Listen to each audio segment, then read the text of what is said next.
I guess the way we can kick this off, let's actually introduce ourselves because I think a lot of us haven't really met each other. So what's up, guys? I'm Chris, also known as Pwyff. I manage a lot of the communications we do at Riot Games.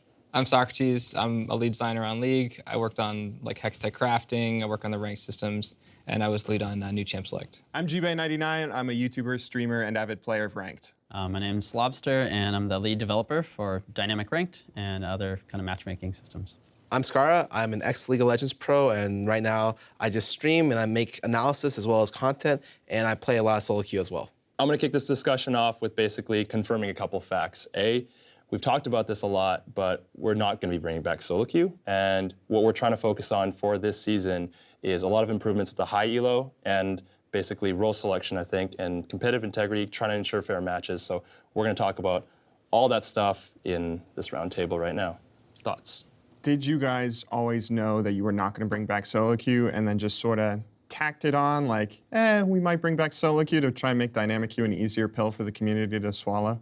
No, I think the original plan was that we wanted to make ranked better, and we thought Dynamic Queue would do it. The response that we're going to bring solo queue back wasn't like a well-thought-out plan. We just discovered new data. It's one of those things where it's really hard to like have a fully transparent conversation with players because you're like, there are cases like this where you're like, oh, based on the state of the world today, this is what we're going to do. And then tomorrow, the state of the world changes, and you're like, well, I can't like do the thing I promised if it's going to destroy the game. So now I have to like eat crow for, is that the right? I have a question then. So yeah, there was a long time where Riot essentially didn't say anything about solo queue, and everyone kept guessing. You know, it was like, are they going to do it? Are they going to do that? Are they going to do this? Like, it's not coming back. It's not coming back, right? It's not coming back. Oh, it might come. No, it's not coming back. Like the thing is, it's like what happened to like transparency? Yeah, to be honest, we did a terrible job at all of the communication, and it wasn't any evil genius plan. It was basically like for the engineers who kind of were aware of the problems the system had, we were like, hey, give us some time and we're gonna like go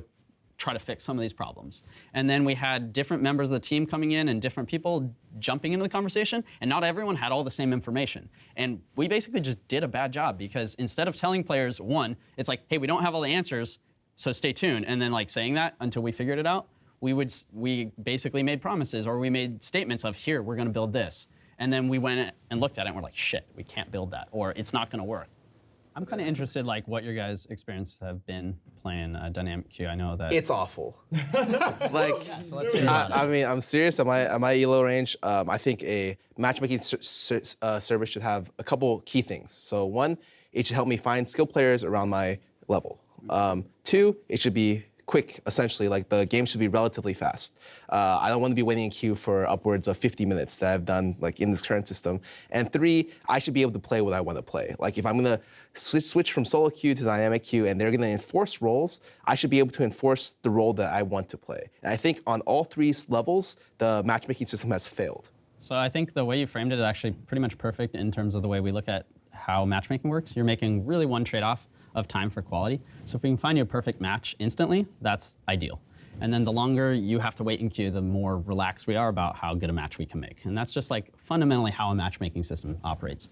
And I think you're right that we kind of missed the ball on both time and quality. Yeah, I think that there's two problem sets that we should separate clearly when we're arguing about this stuff. The first one is like high MMR has its own set of sort of challenges. Absolutely. And like right now, matchmaking quality is like legitimately not good for high MMR, which causes inaccuracy in standings. So like the way that we're moving forward and addressing those problems is different than the rest of the ladder, right? So I do want to speak to that because like there's the goal we set out to do, which was give you more control about playing with your friends, more control about what position you play, and matchmaking time and quality are supposed to be as good as before. And like frankly, we just fucked that up. So matchmaking times aren't as fast as they're supposed to be for top tier players. Match quality isn't good enough for top players right now. And what that comes down to, I think, is one, I think it's worth telling everyone that, and two, we got to talk about how we intend to fix that stuff. Yeah, and so to be really specific about it, like the frequency with which high MMR players have to play against pre-mades is much higher, like on the order of like 10x everyone else. And the match quality of those games is significantly worse. So like, well, and it makes sense, right? Like if you think about trying to find a good match for SKT versus trying to find a good match for like 5 random bronze players, it's like I can find a good match for those guys, I know. But once you get out to the sort of fringes of that distribution, it's just much more difficult to do. Yeah, and high low, like the times between I think is it 8 p.m. or 10 p.m. to 2 a.m. is like terror hour. You would always run into 5-man LCS stacks, 3-man LCS stacks. But the thing is, it's like I don't even mind the pre-made so much. It's like when I play normally, just like in the afternoon, I'm not playing against any LCS players. They're all scrimming, and so are the challenger players. So I'm playing, but the problem is the skill gap is so wide because I think to some extent they're not playing. So I have to play against. I think the worst thing I ever played against was like I played against like a gold, like a platinum player with like 4 diamond 4 players. And I look at the enemy team, it's like, oh, okay, well, that guy's an LCS. Like there's 3 people who are like really high challenger. And it's like that matchmaking system, I look at that, I'm just like, my team needs to be playing significantly better than their average to be able to stand a chance. Yep. No, that's totally fair. And like so we're addressing that in a couple ways. So the first thing is matchmaking times, right? And like when we first sat down and looked at the state of things after we launched it, we're just like, hey, these matchmaking times are like shit for high MMR players. Let's try to address that with algorithmic changes. So basically like the system we're using now, the way we like form teams with people is different than the old system, just sort of like fundamentally, right? And then there's the position slicing, the pre-made slicing. So first what we did was we just looked at that and we're just like, can we just optimize this? And we did some optimization. So at launch we had like, it was like 30-minute queue times for like players who are in like master tier, right? Which is fucking terrible. So we launched a few fixes. We got down to like 17 minutes. And now we're kind of at the point where we've like done all the optimization we can without making other sacrifices. It's not the algorithm itself, it's the slices that we've added to this that make matchmaking times worse and also make matchmaking quality worse. By slices, you're saying like the role selection. Yeah, so like bucketing, like matchmaking, essentially the more like buckets you use to like compartmentalize matchmaking, the more sort of like trades you make in terms of like quality and queue times and those kind of things. So we're at the point where like we can't give players at that MMR their positions all the time, and so we're looking at options that are like after a certain amount of time we're more open about giving you other roles or like picking a larger number of roles, for example like pick 5 and those kind of things to solve the matchmaking queue time problem. Let's say you're saying queue times, match quality, role selection. If you could get one of them really good, one of them pretty good, and one of them you'd have to give up something on. Oh God, I guess you'd give up role selection because you guys are like committed to giving up role selection. So it's like at that point, it's like okay, you know. I'd say like at some point after you play a certain amount of off roles, the system should prioritize your main role more and more. Right. But aside from that fix, I think queue times and skill players are both equally important. GB, I'm curious, what for you at least, what would your 3 priorities would be? I might put role selection as the highest priority because that feels like a very, it kind of depends on how you look at League of Legends, because if you look at League of Legends as something that if you need to be a good player, then you have to own every element of the game and know every element of the game, then you should be able to give up your role selection. Right. But at the same time, if we are giving up our role selection, then we're just back to the old system. We're back to the exact same old system where it doesn't feel like much has changed. I want to like frame the like problems and solutions that we're thinking about though, like a little more formally. So okay, match times for high MMR players, problem. The solution we're looking at is being less strict about position priority, and we're confident that will bring match times back to where they were before. So that's the first trade we're making, right? Next thing is match quality for high MMR players. And so the solution we're looking at there is enforcing for only high MMR players pre-made 3s, because we know we can make good quality matches out of pre-made 3s. 3s means 1s, 2s, and 3s, by the way, right? Yes, 1, 2, 3 pre-mades for, it'll be high MMR. We're still determining exactly where the cut's gonna be. Okay. We have high elo players, right? And they're hitting pretty much a ton of problems. You've been playing, I guess, like, what rank around are you right now? I'm around upper platinum at the moment. Okay, so I'm like that, but I tell everyone I'm diamond. You and me both. Yeah. But do you kind of like run into the same issues? Just before we get to like, I think a lot of these ones, like do you run into the same issues with queue times, role selection, or anything of that sort? I think role selection isn't something that's the biggest issue, at least at the lower ratings. I think the thing about the lower ratings that's really frustrating about dynamic queue is the fact that it feels like it kills the competitiveness of League. The thing about solo queue that was so great was that everyone was always on a level playing field, and if you achieved a certain rating, that meant you got to that rating based off of your skill, and a lot of people feel like dynamic queue diminishes that. So let me ask though, if you have good matches, do you see a problem with being evenly matched up against a pre-made team? I don't. The problem that I have is that ranked is supposed to be a system where you measure your skill, and it doesn't feel as though it doesn't feel like throwing solo players in against people that are playing as fives just in the same queuing system accurately measures everyone's skill. And that's the big issue that I and a lot of other solo players seem to have. When you say fair match, by the way, like what do you like define that almost? Yeah, so when we think of a fair match, it's literally the teams have equal chance of winning. So if we match 5 solos up and we know that based on their skill level, they have an equal chance to beat a 5-man pre-made, I'm comfortable with that match because they have an equal chance. So basically we can adjust the fact that you're playing with a team. Now, the system also tries to get 5s to compete with 5s first, but you can't do that forever because you might be sitting on your ass for a half hour waiting for that other team. My thoughts on that are like, there's always teamwork going to be had whether it's somebody that you're pre-mating with or not. Yeah. And so we're just trying to offer the opportunity for players who want to also pre-made their ranked experience. And ideally we make those matchups fair so you have an equal chance to win that game. It's about the meaning of the standings, right? It's like when I look at that score, what does that score mean? And in a perfect solo world, that score means like something. And in a dynamic world, that score means something else that is more along the lines of teamwork. I think for a lot of solo queue players, what you're talking about, like the undermining of competitive integrity in some ways, because if you queue up as a solo player and there are dudes queuing up as 5 and climbing, your skills as an individual carry are kind of undermined. And are we adjusting for that? Are we like trying to make it easier? Our ability to find 2 teams that are right next to each other, you're not going to be able to do that all the time. So then the second order is, okay, well now we have to start matching, a pre-made 5 with solos and duos and trios. And basically the way we look at that is you get some advantage of playing with your friends or, pre-mating. So we can offset the matchmaking to say, okay, you're going to play against slightly more skilled solos to balance that out. I think we can do a good job at giving people fair matches quickly with position selection, 99%. At top tier, it's pretty much shit right now, and we got to fix it. The 2 things we have to address are, do we patch it for top tier? It's easier to just like put a Band-Aid on it and say, okay, now the top tier players have a better experience, but then it can look really odd. You're like, hey, I'm a solo queue hero, or let's say I'm a pre-made hero up through high plat, and then we have this cutoff where like, hey, you can't play 5s anymore. It'd be really awkward as a player growing and getting stronger that the way they got there in terms of their competitive experience suddenly gets turned off for the sake of these like weird back-end details. But on the other hand, we have to address the fact that we don't have the queue times and the quality we want. We sometimes have to make specific solutions for just the 1%. And if you look at like how we addressed the rank system historically, like we have done that, right? Like Master Tier has a different set of rules, and we changed that from like season 1 to season 3 to season 4, right? So like we have to ad hoc a lot of those solutions. Yeah, I think at the highest level of play, like find it very rare that people play 5-man queues at the highest level of play. Like outside of like people on challenger teams, like they're just looking for like competition, but a lot of times they're just looking for like LP. Like they just want to play. Like I think if you bring back a more competitive environment, people don't mind playing solo queue. Like of course people want to play pre-made, but I think limiting it to like 3 or 2 is like, I guess the old solo queue system. It's like fine for high tier. Like no one really complained in that system. Right. Yeah. I want to, I guess, switch the conversation. You're talking a little bit about the undermining, I guess, of the solo queue player.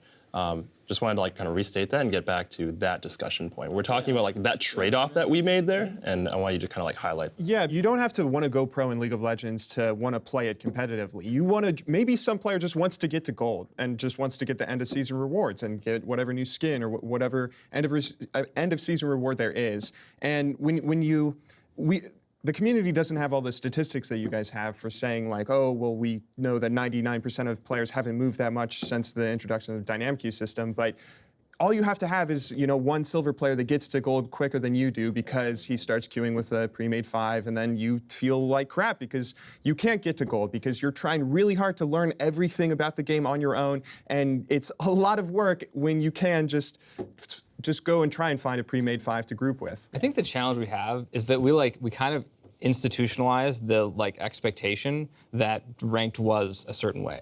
We changed the meaning of ranked from like stricter personal evaluation to teamwork as a larger component of it. And I think that's what people are responding to, right? Is they're just like, oh, the meaning of it has changed. We acknowledge like personal evaluation has not been well handled. So as a team, we're exploring like, how do we do a better job of just capturing personal evaluation that is not solo queue? I'm just really curious about like what are the gains then? Like let's flip it. Like you're talking about how dynamic queue, let's say for top tier play is pretty much fucked.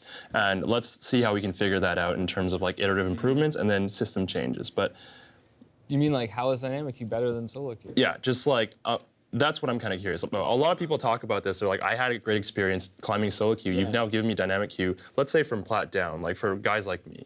Yeah. Why? There's a few big slices. So like match quality in terms of a number of vectors, but like probably the one of the most important player facing ones is just like sort of in-game harassment is lower now than it was in normals before. It is so much better. It is like astronomical. Like we never thought we could get it that low. And so I think when you look at like the League of Legends and people go like, yeah, like toxic solo queue or whatever, it's like, well, yeah, of course it was, because we like put you into like a super stressful environment with like 5 random people with like conflicting ideas of what they wanted, and we're like, yeah, go figure it out. It was terrible, right? So like when we look at that, right, and we look at like engagement, we look at like fairness, we look at this enormous suite of like metrics, right? And we're gonna try to share some of those with the community so you guys can see those too. We're just like, hey, this is like objectively way fucking better. But the one thing that is not better is the meaningful piece, right? And so we're committed to fixing that. Those data points, you're talking engagement, you're talking fairness.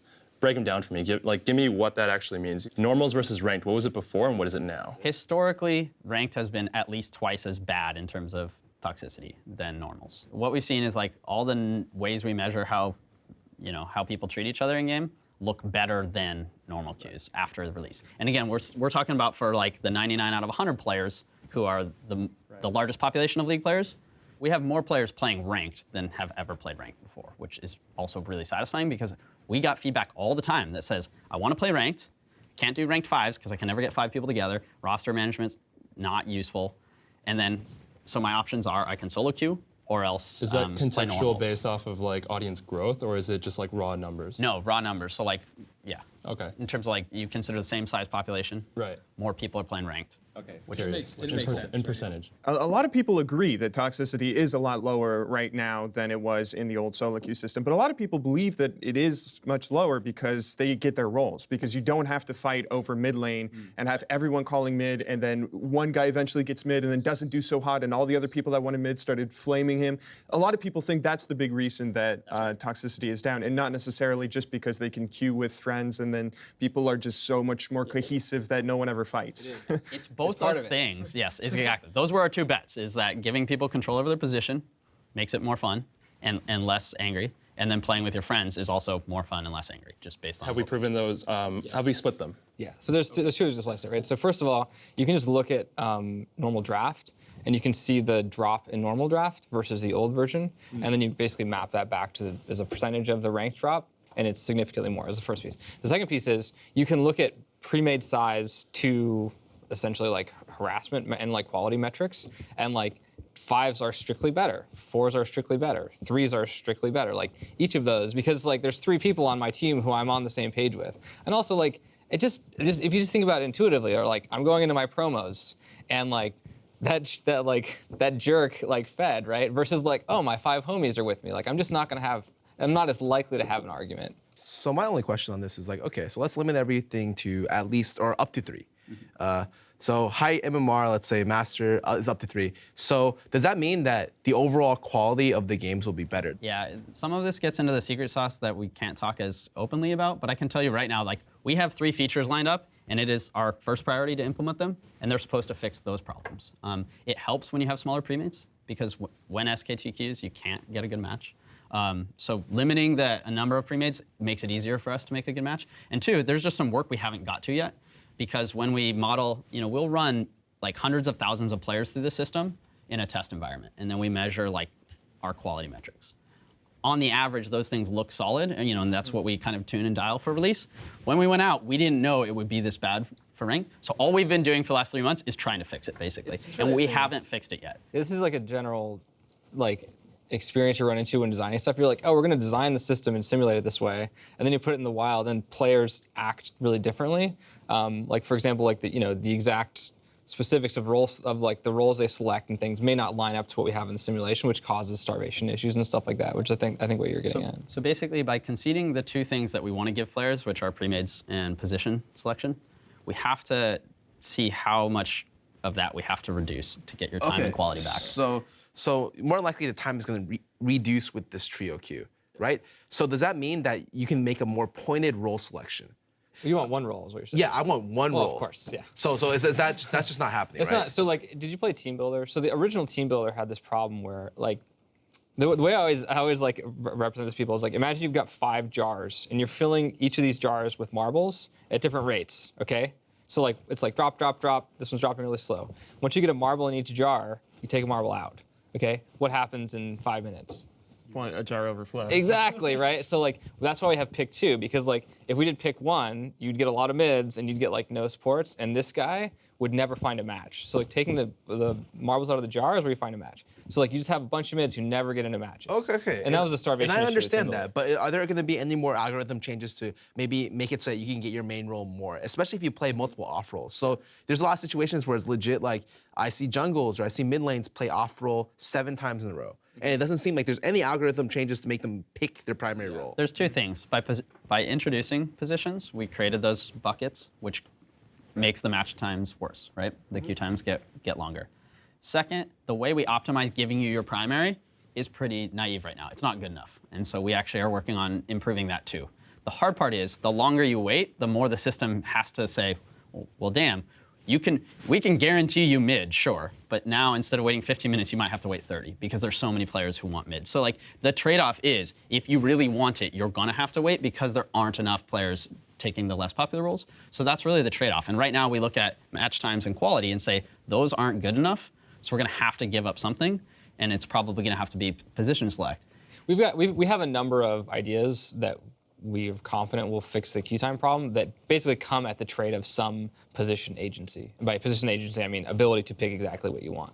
So we're confident like we'll get it to the place where like times are good and you have more selection, you have more control over the position you're going to get than before, but not as much as you do now. I think that's a TLDR. Okay, yeah, I wanted to. Does that make sense? Yeah, that makes sense. I want to get to the last point, which is essentially what you guys are talking about is like you're prioritizing match quality, like fairness. Like is it fair to say like that's number 1 priority top to bottom? Yeah, I would actually say that the way you put it, Scarra, is best. Time and quality have to be about evenly.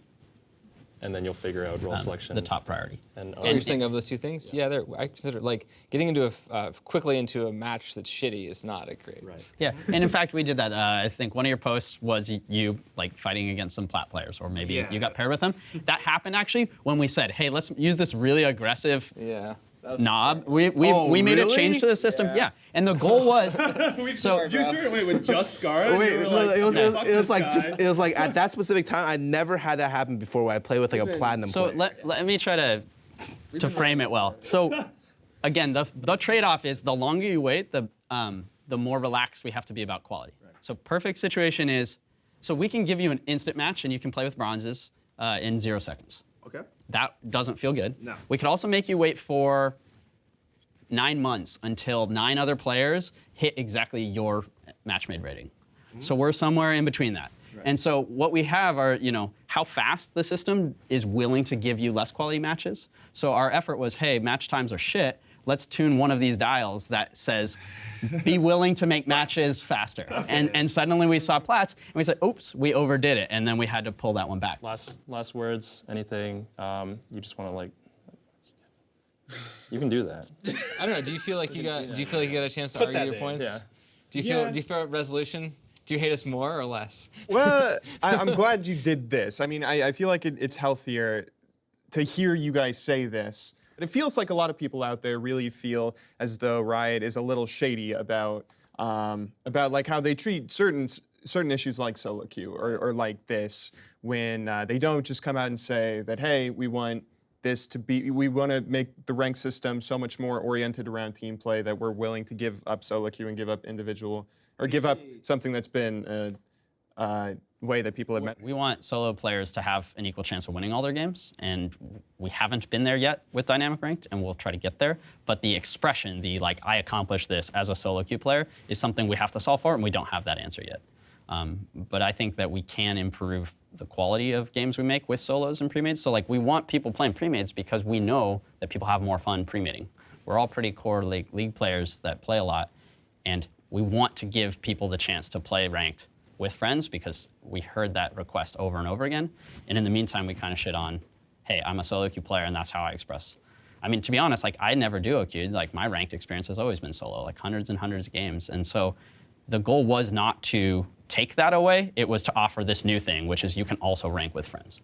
I think this is really important. And then at least from my end, the follow-up is going to be super important. So like, again, like you haven't completely sold me. I'm not convinced. So in a month, if what happens is nothing changes and there's no response, you guys have a problem. Even if it comes to an answer where everyone hates, if they can understand the reasoning behind it, it's like at least they can point to that and be like, the reasoning is faulty. That's not a problem. Like that's fine. That's much better than the original thing, which is like, Everything's fine. Everything's faulty. What I hope we can do is better acknowledge when we've got a problem. Like part of it is when people say, hey, I hate getting queued up as a solo against premades because I get beat and it feels shitty. Like I hope we are better about acknowledging, hey guys, actually we're optimizing the system and right now that was a true statement for X number of days or weeks or hours. Because then it validates the fact that yeah, it feels that way and it's shitty and we know and we're gonna do something about it. Yep. At least with the introduction to dynamic queue, we shifted what it means to compete in League of Legends. Did we make that trade-off willingly? Are we willing to stand by that? Totally. I mean, that's the world we're in today, right? So I think we acknowledge like there is a hit we took to personal evaluation that like we're not happy with and we want to solve, right? But the meaning of ranked in League of Legends includes team play, and that's the world we're in, and that's the world that we're going to stand behind. The places where it's like at high MMR, where like shit breaks down, it's like, well, without fair games, you can't have meaningful standings. And that's where the spotlight has been, right? It's people like, hey, look at that, it's fucked up. And we're like, yeah, the reason it's fucked up is because they don't have fair matches. And so we're gonna fix those problems and we're gonna get it to a world where we can have both.